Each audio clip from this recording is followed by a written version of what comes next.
able to take advantage of this land that has great bounty from sea to shining sea, and we are taking it for granted and we are throwing it away. It is time for us to wake up before we lose the greatest treasure that God has given to mankind.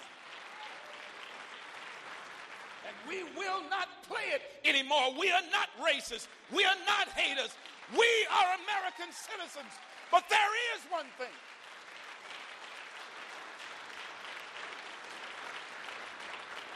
There is one thing that is true. We're angry.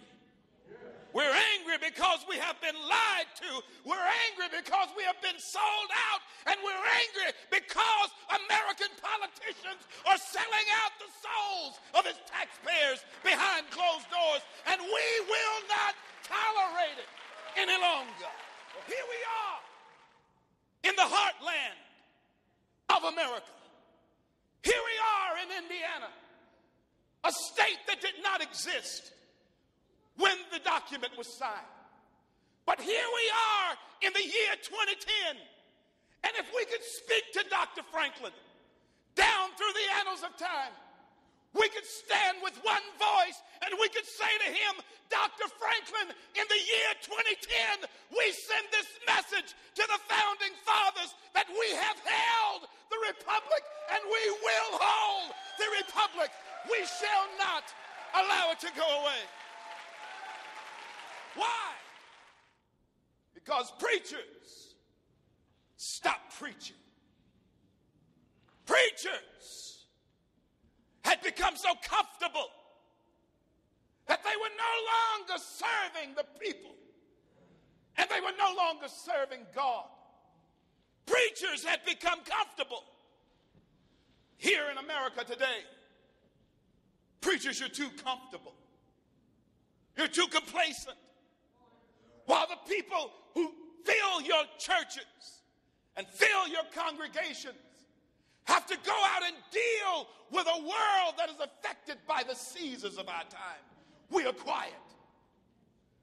God is watching us. And God sees that in the American pulpit, the pulpit has become filled with preachers who are only concerned about their salaries and the next business meeting. It is time for the revival of the church to begin. One nation, back to God, here and now. Isaiah 9 verse 6 says, unto us a child is born, unto us a son is given, and the government will be upon his shoulders. In church terminology, we have a term calling ourselves the body of Christ. That would mean if we are indeed the body of Christ in this world today, representing his spirit in this world today, the government should be upon our shoulders.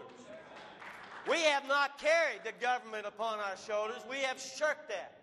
We have been told, shut up, sit down, be silent. You have no business in the political arena. Our founding fathers would have just revolted at that. They couldn't even comprehend preachers being absent from speaking about politics. Politicians want you to think that everything that they do is about money. They want you to think it's about feeding you and caring for you. They want you to think it's about medicine and medical insurance and these kind of things, because that's what they hold over our heads. You don't do right, we'll take the money. You don't do right, we'll feed you. You don't do right, we'll bring the military in. That's why they left England. That's exactly what occurred. However, politics and what we're about is not about really money. It's about character. It's about integrity. It's about honesty. It's about truth. It's about doing what is right in everybody's sight, particularly God's and man's. Men and women of God in the Old Testament. Abraham faced down 3 kings with his own personal militia. Joseph ran all of Egypt as the vice president of his day and saved the world and the nation of Israel and guaranteed the bloodline that would bring forth the Messiah, Jesus Christ. Moses, the lawgiver, stood up and faced down the spirit of Pharaoh and commanded, let God's people go. Deborah, Samson, Elijah, Nehemiah, Esther, Daniel, Isaiah, Jeremiah, David, Saul, Solomon, Paul, Peter, they all stood before kings.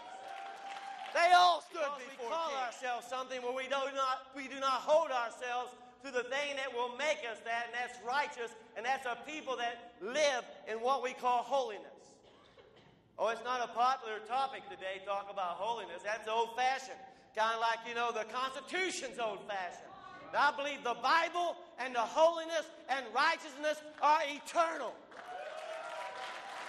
They're eternal. They're not old-fashioned, they're eternal.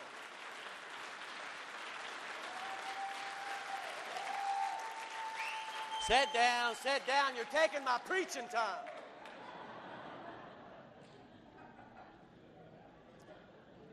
The Constitution was inspired, I believe, by men who said, how can we dare think that we can raise a nation up without God's help? And they prayed, they dismissed and prayed and fasted. I believe God had a divine hand in writing that Constitution. It has to be a group of people like yourself and me that's going to stand up, not by preference and not by wishful hopes and not by daydreams and not by wishful thinking, but because we got some backbone and we got some conviction, and we'll say we will stand up and we will speak out. And friends, let me tell you something today. We have to pay attention to our young people, because their minds are being brainwashed by a public school system that is directing them to socialism. Well, here we are in the heartland of America. Here we are in Indiana, a state that did not exist when the document was signed. But here we are in the year 2010. And if we could speak to Dr. Franklin down through the annals of time, we could stand with one voice and we could say to him, Dr. Franklin, in the year 2010, we send this message to the founding fathers that we have held the republic and we will hold the republic. We shall not allow it to go away. We know that they would want us to go away. We know they want us to sit down somewhere and be quiet. We know that they want us to play the game. But we send this message to them. We will not play the game, and we will not go away quietly into the night. We are Americans, and we will stand and we will fight. We are Americans. Our nation is under attack. And the enemies of this country would like to turn that into a racial issue. The enemies of this country would like to turn that into a Mexican issue. But that is a national security issue. And it is time for Americans to stand up and be heard. He touched me. Oh, he touched me. And oh, the joy that floods my soul. Something happened, and now I know he touched me and made me whole. Every head is bowed, every eye is closed.